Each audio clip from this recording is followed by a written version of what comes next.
What I wanted to present today is just the concept of using a practice log with your students to create some sort of accountability outside of the lesson classroom. So a practice log does three things for us. One is it creates an accountability partner for the student that's active even when we're not sitting with them.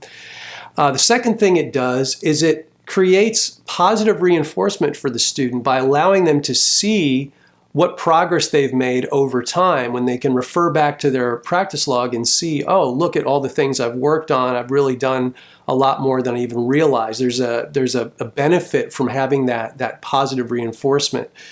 The third thing that it does is it creates an explanation for why a student may or may not be developing any further with a certain concept that we teach them.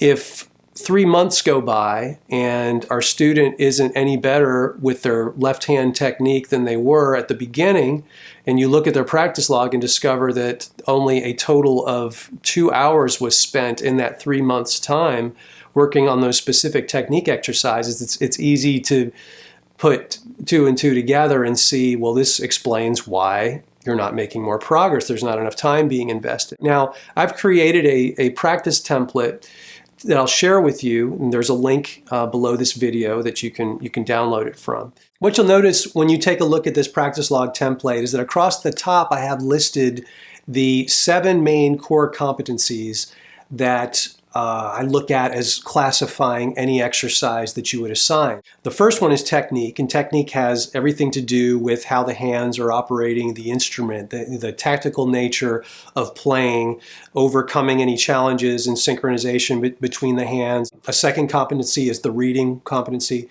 and reading has to do with any of the exercises dealing with interpreting or reading the notes off of the staff. A third competency is groove and timekeeping. That has everything to do with a student's ability to retain a strong, reliable internal pulse. Ear training is another. Ear training has everything to do with being able to hear music and basically apply it then to the instrument. Another one is improvisation.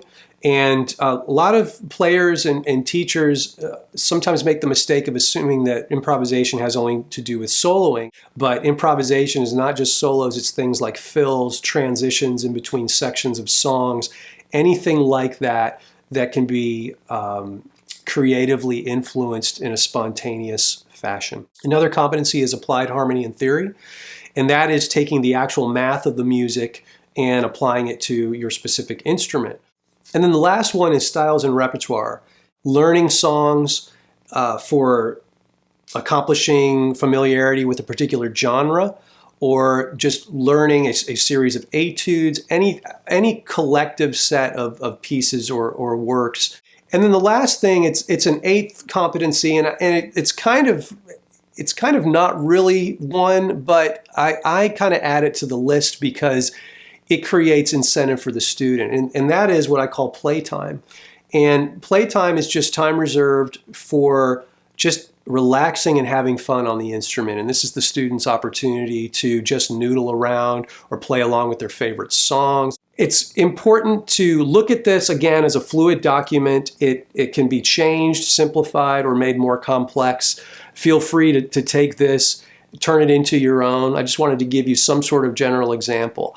But I hope this helps you out and, again, gives you some sort of accountability partner for the student that will help you to help them as they're working on their assignments through the week.